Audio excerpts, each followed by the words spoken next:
Let me tell you about the animal with the most excessive lifestyle that I've ever heard of, ever. It's ridiculous.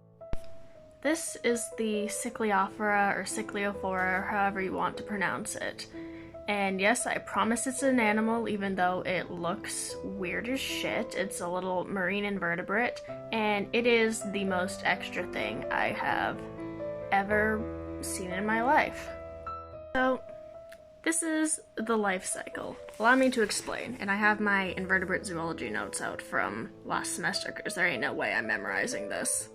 So we start out with the crinoid larva, which is free-living. It just kind of swims around, and then eventually it stops and lands on a host.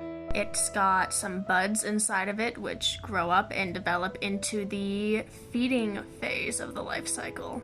This stage is feeding and asexual, and it has the buccal funnel, that kind of thing on top. I don't know if you can see that, but that's called the buccal funnel, and as it grows, it develops new buds, which grow up and replace the buccal funnel and basically just hangs out and feeds. So, bud, funnel, rinse and repeat for however long it wants to.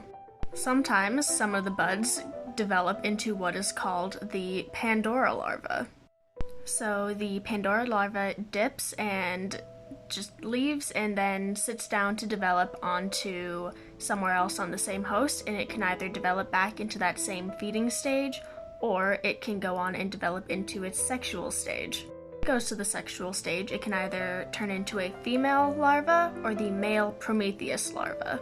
If it goes to the Prometheus larva, it will dip and then attach to the female to do their thing, and the female larva stays attached to the host. So the female larva, once it gets attached to, it develops the secondary male larva.